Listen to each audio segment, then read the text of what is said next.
ಬೆಂಗಳೂರಿನಲ್ಲಿ rowdy sheeter ಬಿಕ್ಲು Shiva ಕೊಲೆ ಪ್ರಕರಣಕ್ಕೆ ಸಂಬಂಧಪಟ್ಟಂತೆ ಕೊಲೆ ಕೇಸಲ್ಲಿ ಭೈರತಿ ಬಸವರಾಜ್ಗೆ ವಿಚಾರಣೆಯ ಟೆನ್ಷನ್ ಕಾಡ್ತಾ ಇದೆ. ಎಫ್ಐಆರ್ ರದ್ದು ಕೋರಿ ಅರ್ಜಿಯನ್ನು ಸಲ್ಲಿಸಿದ್ರು. ಆದರೆ ವಿಚಾರಣೆಗೆ ಹಾಜರಾಗಬೇಕು ಅಂತ ಸೂಚನೆಯನ್ನ ಕೊಡಲಾಗಿದೆ. ಹಾಗಾಗಿ ಇವತ್ತು ವಿಚಾರಣೆಗೆ ಭೈರತಿ ಬಸವರಾಜ್ ಹಾಜರಾಗ್ತಾರೆ. ಪುಲಕೇಶಿ ನಗರ ಪೊಲೀಸ್ ಠಾಣೆಗೆ ಶಾಸಕರು ಹೋಗಬೇಕು. ಇವತ್ತು ಬೆಳಗ್ಗೆ 11:30ಕ್ಕೆ ಪೊಲೀಸ್ ವಿಚಾರಣೆಗೆ ಹಾಜರಾಗ್ತಾರೆ ಅನ್ನುವಂಥ ವಿಚಾರ ಗೊತ್ತಾಗ್ತಾ ಇದೆ.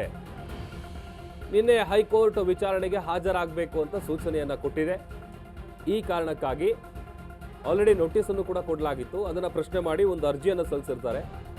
ಆ ಸಂದರ್ಭದಲ್ಲಿ ಇಲ್ಲ, ವಿಚಾರಣೆಗೆ ಹಾಜರಾಗಬೇಕು ಅನ್ನುವಂಥ ಸೂಚನೆಯನ್ನ ಕೊಡಲಾಗಿದೆ. ಆ ಕಾರಣಕ್ಕಾಗಿ ಇವತ್ತು ಬೆಳಗ್ಗೆ 11:30ಕ್ಕೆ ಪುಲಕೇಶಿ ನಗರ ಪೊಲೀಸ್ ಠಾಣೆಗೆ ಭೈರತಿ ಬಸವರಾಜ್ ಅವರು ವಿಚಾರಣೆಗೆ ಹೋಗ್ತಾರೆ. ವಿಚಾರಣೆಯ ಟೆನ್ಷನ್ ಕಾಡ್ತಾ ಇದೆ. ಈಗ ಆಲ್ರೆಡಿ ನನಗೂ ಈ ಕೊಲೆ ಕೇಸ್ಗೂ ಯಾವುದೇ ರೀತಿಯಾದಂಥ ಸಂಬಂಧ ಇಲ್ಲ ಅಂತ ಹೇಳಿದ್ದಾರೆ. ಮತ್ತೊಂದು ಕಡೆ A1 ಆರೋಪಿಯಾದಂತಹ ಜಗದೀಶ್ ಜೊತೆ ಇರುವಂತಹ ಅನೇಕ ಫೋಟೋಗಳು, ವಿಡಿಯೋಗಳು ವೈರಲ್ ಆಗಿದೆ. ಹಾಗಾಗಿ ಒಂದಷ್ಟು ಅನುಮಾನ ಕೂಡ ವ್ಯಕ್ತವಾಗ್ತಾ ಇದೆ. ಈ ಕೊಲೆ ಕೇಸ್ಗೂ ಭೈರತಿ ಬಸವರಾಜ್ ಅವ್ರಿಗೂ ಏನಾದರೂ ಸಂಬಂಧ ಇದೆಯಾ ಅನ್ನುವಂಥ ಆಯಾಮದಲ್ಲಿ ವಿಚಾರಣೆಯನ್ನು ನಡೆಸೋದಕ್ಕೆ ಕಾಕಿ ಕೂಡ ರೆಡಿಯಾಗಿದೆ. ಸದ್ಯ ಪ್ರಕರಣದ 5ನೇ ಆರೋಪಿಯಾಗಿದ್ದಾರೆ ಭೈರತಿ ಬಸವರಾಜ್. ತನಿಖಾಧಿಕಾರಿ ACP ಪ್ರಕಾಶ್ ರಾಠೋಡ್ ಮುಂದೆ ಹಾಜರಾಗ್ತಾರೆ. ಇವತ್ತು ಪ್ರಕರಣದಲ್ಲಿ ದೊರೆತಿರುವಂತಹ ಸಾಕ್ಷಿಯನ್ನ ಮುಂದಿಟ್ಕೊಂಡು ವಿಚಾರಣೆ ಮಾಡಲಾಗುತ್ತೆ. ಒಂದಷ್ಟು ಪ್ರಶ್ನೆಗಳನ್ನು ಕೇಳುವಂತ ಕೆಲಸ ಆಗುತ್ತೆ.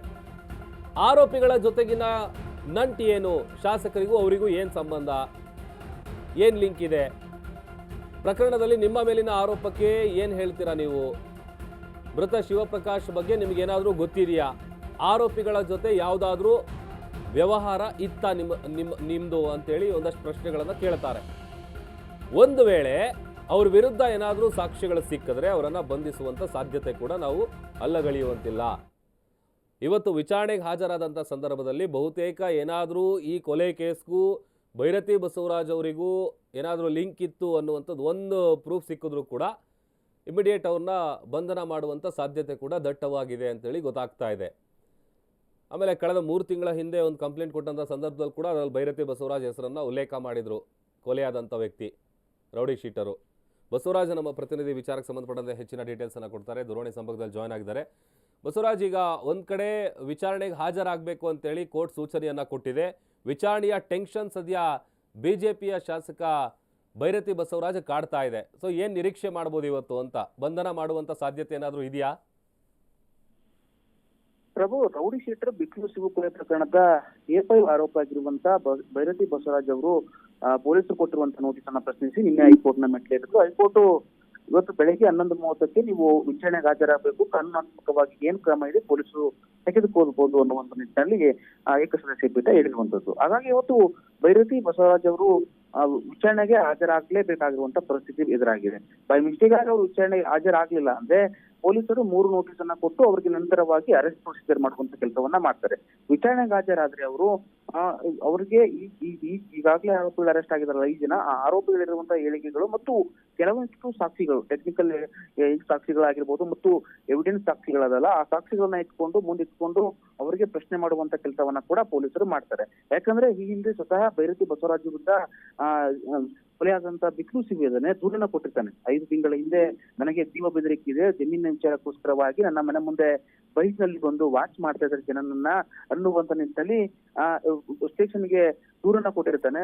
ದೂರನ್ನ ಕೊಟ್ಟರು ಕೂಡ ಕ್ರಮವನ್ನು ತೆಗೆದುಕೊಳ್ತಿಲ್ಲ. NCR ಅನ್ನ ದಾಖಲು ಮಾಡ್ಕೊಂಡು ಅದನ್ನ ಒಂದ್ ರೀತಿಯಾಗಿ ಕೇರ್ಲೆಸ್ ಮಾಡುವಂತ ಕೆಲಸವನ್ನ ಪೊಲೀಸರು ಮಾಡಿದ್ದಾರೆ ಅನ್ನುವಂತ ನಿಟ್ಟಿನಲ್ಲಿ ಅವ್ರ ತಾಯಿ ಆರೋಪಿಸಿ FIR ಅನ್ನ ಕೂಡ ಸದ್ಯಕ್ಕೆ FIR ನಲ್ಲಿ ಉಲ್ಲೇಖಿಸಿ FIR ಮಾಡಿರುವಂತದ್ದು. ಪ್ರಮುಖವಾಗಿ ಭೈರತಿ ಬಸವರಾಜ್ ಅವರಿಗೆ ಇವತ್ತು ಪೊಲೀಸರು ಎಲ್ಲಾ ರೀತಿಯಾದಂತಹ ಹೇಳಿಕೆಗಳು, 5 ಆರೋಪಿಗಳಿಗೆ ಏನೆಲ್ಲಾ ಲಿಂಕ್ ಇದೆ ಮತ್ತು A1 ಆರೋಪಿ ಸದ್ಯಕ್ಕೆ ಅಬ್ಸ್ಟ್ಯಾಂಡಿಂಗ್ ಇರುವಂತದ್ದು, ಜೊತೆಗೆ ಅವನು ಕೂಡ ಬೆಲೆಗೆ ಹಾಕೊಂಡಿರುವಂತದ್ದು, ಆ ವ್ಯಕ್ತಿ ಜೊತೆ ನಿಮಗೆ ಏನ್ ಸಂಪರ್ಕ ಇತ್ತು, ಆ ವ್ಯಕ್ತಿಗೂ ನಿಮಗೆ ಯಾವ ರೀತಿಯಾಗಿ ಟಚ್ ಇತ್ತು ಅನ್ನೋದ್ರ ಬಗ್ಗೆ ಪರಿಶೀಲನೆ ಮಾಡುವಂತದ್ದು ಮತ್ತು ಈ ಕೊಲೆ ಆದಂತ ರೌಡಿ ಶೀಟರ್ ಇದ್ದಾನೆ, ಕೊಲೆ ಆದಂತ ರೌಡಿ ಶೀಟರ್ಗೆ ನಿಮ್ಗೆ ಏನ್ ದ್ವೇಷ ಇತ್ತು ಅನ್ನುವಂತ ಆಂಗಲ್ ಅಲ್ಲಿ ತನಿಖೆನ ಮಾಡ್ತಾರೆ. ಮಿಸ್ಟೇಕಾಗಿ ಇವತ್ತು ಹಾಜರಾದ್ರೆ ಇದೆಲ್ಲವೂ ಯಥಾರೀತಿಯಾಗಿ ಇದಾಗ್ತವೆ ಮತ್ತು ಅರೆಸ್ಟ್ ಮಾಡುವಂತ ಸಾಕ್ಷಿಗಳೇನಾದ್ರೂ ಪೊಲೀಸರ ಬಳಿ ಸಿಕ್ಕರೆ ಇವ್ರನ್ನ ಅರೆಸ್ಟ್ ಮಾಡಿ ನಾವು ಕೋರ್ಟಿಗೆ ಸಾಕ್ಷಿಯನ್ನ ಕೊಡಬಹುದು ಅನ್ನುವಂತ ನಿಟ್ಟಿನಲ್ಲಿದ್ರೆ ಸೂಕ್ತವಾದ ಸಾಕ್ಷಿಗಳಿದ್ರೆ ಇವತ್ತು ಬೈರತಿ ಬಸವರಾಜ್ ಅವರನ್ನ ಅರೆಸ್ಟ್ ಮಾಡುವಂತ ಎಲ್ಲಾ ಸಾಧ್ಯತೆಗಳು ಹೆಚ್ಚಿರುವಂತದ್ದು.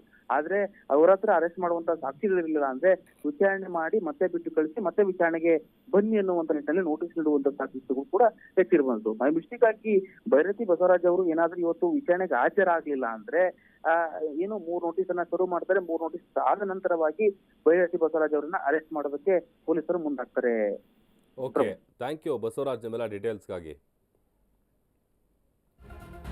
ಒಂದೊಂದು ಕಡೆ ಇದೇ ಕೊಲೆ ಕೇಸ್ಗೆ ಸಂಬಂಧಪಟ್ಟಂತೆ ಇವತ್ತು A1 ಜಗದೀಶ್ ಅಲಿಯಾಸ್ ಜಗ್ಗಾ ಆತನ ಜಾಮೀನು ಅರ್ಜಿ ವಿಚಾರಣೆ ನಡೆಯುತ್ತೆ. ನಿರೀಕ್ಷಣಾ ಜಾಮೀನು ಕೋರಿ ನ್ಯಾಯಾಲಯಕ್ಕೆ ಅರ್ಜಿಯನ್ನು ಸಲ್ಲಿಸಿದ ಜನಪ್ರತಿನಿಧಿಗಳ ವಿಶೇಷ ನ್ಯಾಯಾಲಯದಲ್ಲಿ ವಿಚಾರಣೆ ಆಗಿತ್ತು. ಇವತ್ತಿಗೆ ಮುಂದೂಡಿಕೆ ಮಾಡಲಾಗಿತ್ತು. ಇವತ್ತು ವಿಚಾರಣೆ ಆಗುತ್ತೆ. ಹೇಗೆ ಜಾಮೀನು ನೀಡದಂತೆ ಆಕ್ಷೇಪಣೆಯನ್ನ SPPಗಳು ಸಲ್ಲಿಸಿದ್ದಾರೆ. ಸರ್ಕಾರದ ಪರ ವಕೀಲರು ವಾದ ಪ್ರತಿವಾದ ಆಯಿತು. ಕೊಡಬಾರದು ಯಾವುದೇ ಕಾರಣಕ್ಕೂ, ಸಾಕ್ಷಿ ನಾಶಪಡಿಸುವಂತಹ ಸಾಧ್ಯತೆಗಳಿರುತ್ತೆ, ಪ್ರಭಾವ ಬೀರ್ತಾರೆ. ಆಮೇಲೆ ಬೈರತಿ ಬಸವರಾಜ್ ಅವರ ಜೊತೆಗೆ ಹೋದಲ್ಲಿ ಬಂದಲ್ಲಿ ಎಲ್ಲ ಆತ ತೆಗೆಸ್ಕೊಂಡಿರುವಂಥ ಫೋಟೋಗಳು, ಶಾಸಕರ ಜೊತೆಗಿರುವಂಥ ವಿಡಿಯೋಗಳು ಅದೆಲ್ಲ ಕೂಡ ವೈರಲ್ ಆಗಿತ್ತು. ಆಮೇಲೆ ಹಿಂದೆ ಜಗಳ ಆಗಿದ್ದಂಥ ವಿಚಾರ, ಈ ಕೊಲೆ ಕೇಸ್ನಲ್ಲಿ A1 A2 ಎಲ್ಲ ಏನು ಆರೋಪಿಗಳಿದ್ದಾರೆ ಈಗ, ಅವರೆಲ್ಲರೂ ಕೂಡ ಯಾವುದೋ ಒಂದು ಜಾಗದ ವಿಚಾರವಾಗಿ ಗಲಾಟೆ ಮಾಡಿರುವಂಥ ಒಂದು ವಿಡಿಯೋ ಕೂಡ ವೈರಲ್ ಆಗಿತ್ತು. ಸೊ ಹಾಗಾಗಿ ಈಗ ಇದೇ ವಿಚಾರವಾಗಿ ಒಂದು ಕಡೆ ಬೈರತಿ ಬಸವರಾಜ್ ಅವರಿಗೆ ವಿಚಾರಣೆಯ ಟೆನ್ಷನ್ ಕಾಡ್ತಾ ಇದೆ. ವಿಚಾರಣೆಗೆ ಹಾಜರಾದಂಥ ಸಂದರ್ಭದಲ್ಲಿ ಒಂದಷ್ಟು ಪ್ರಶ್ನೆಗಳನ್ನು ಕೇಳೋದಕ್ಕೆ ಖಾಕಿ ಎಲ್ಲ ರೀತಿಯಾದಂಥ ಸಿದ್ಧತೆಯನ್ನು ಮಾಡ್ಕೊಂಡಿದೆ. ಒಂದು ವೇಳೆ ಏನಾದರೂ ಒಂದು ಸಣ್ಣ ಕ್ಲೂ ಸಿಕ್ಕಿದ್ರು ಕೂಡ ಅಥವಾ ಒಂದು ಸಣ್ಣ ಸಾಕ್ಷಿ ಸಿಕ್ಕಿದ್ರು ಕೂಡ ಈ ಕೊಲೆಗೂ ಬೈರತಿ ಬಸವರಾಜ್ಗೆ ಏನಾದರೂ ಲಿಂಕ್ ಇದೆ ಅಂತ ಗೊತ್ತಾದರೆ ಅವರನ್ನು ಇವತ್ತು ಬಂಧಿಸುವಂಥ ಸಾಧ್ಯತೆ ಕೂಡ ದಟ್ಟವಾಗಿದೆ.